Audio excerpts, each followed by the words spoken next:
Hey guys, so today's recipe is steak chili, and it's wintertime. It's very fitting, and another reason why I'm making it is because I needed to make some food ahead of time to get in the freezer, and this is a great dish to do that.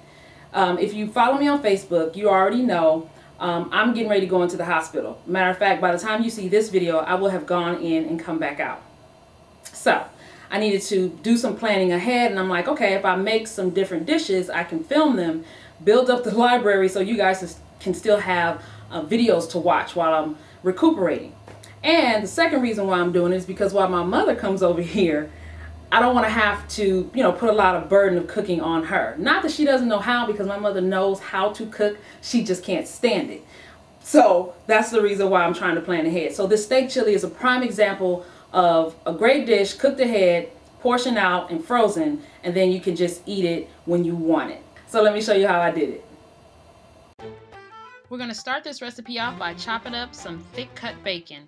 Now for this recipe, you can either use the thick cut bacon or the center cut bacon, whichever one you choose. One of my best tips for cutting up meat for a recipe, unless it's otherwise stated, is to make sure the meat is cold. So this bacon is cold because it gives less slip when you're trying to chop it. And you're going to see the same thing with the steak later. So we're going to take the bacon and we're going to put it in a pan over about medium to medium high heat, and we're just going to let that bacon slowly render. Just even it out and let the bacon slowly render its fat. Okay, so you get to turn your back for a few minutes because now you're going to chop up all of your vegetables. So now I've already chopped up the onions and the celery, and now I've moved on to the bell pepper, and we're just going to give that a good dice.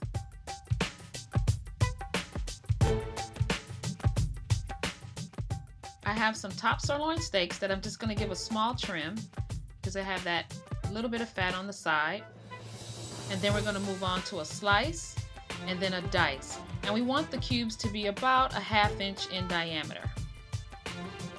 Now if you wanted to kick this chili up a notch, you can, spend a little extra money and use ribeye steak or even filet mignon. Our spices consist of chili powder, paprika, Mexican oregano, coriander, cumin, and bay leaves. And we're going to throw that in just a second. Right now, I'm taking out the crispy bacon that has rendered all of its fat. And actually, this particular bacon rendered way more fat than I needed, so I took a little bit out and left myself about 2 tablespoons in the pan. And now I'm just putting the steak in, and I'm going to let the steak brown. When we're making dishes like these, it's important to layer the flavors. So we're cooking the steak, and I'm going to season it with Grand Diamond All-Purpose Seasoning, which you can find at gdseasoning.com.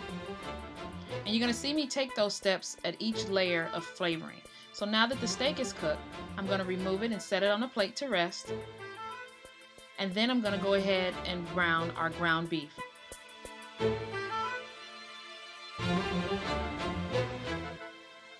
Our ground beef is also lean. The ground beef we're using today is a 90-10 ground beef, which means it's 90% meat and 10% fat.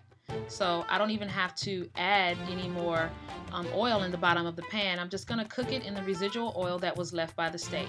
And then when that's done, I'm also going to remove it to let it rest alongside the steak.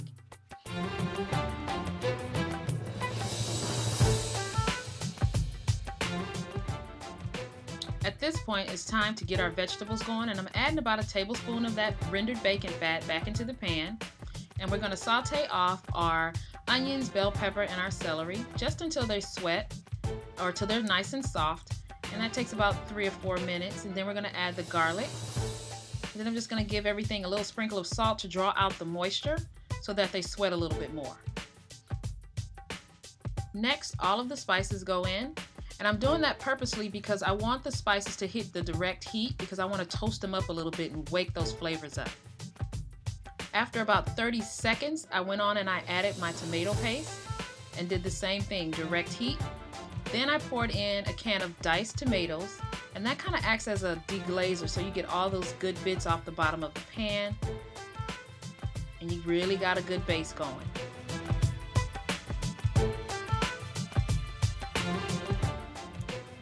Add the steak and the ground beef back into the pan.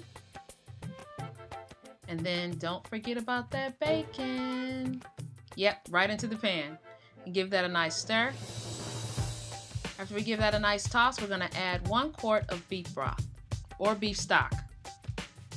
I get that question a lot. Broth and stocks can be used interchangeably in most recipes. Now this may sound funny, but I need you at this point to taste the chili. It's nowhere near where it's going to be at the end, but because some beef broths and beef stocks are saltier than others, you need to see how much seasoning you want to add. So taste it first and then season it with salt and pepper and Grand Diamond seasoning to taste.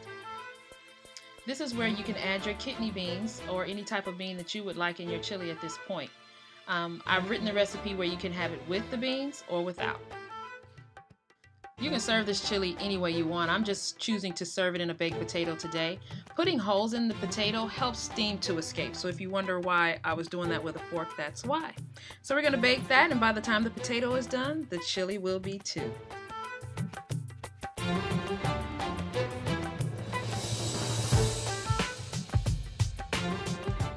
This chili would be the bomb on hamburgers, all beef hot dogs, nachos, French fries, or it can fly solo or even on a baked potato like we did today.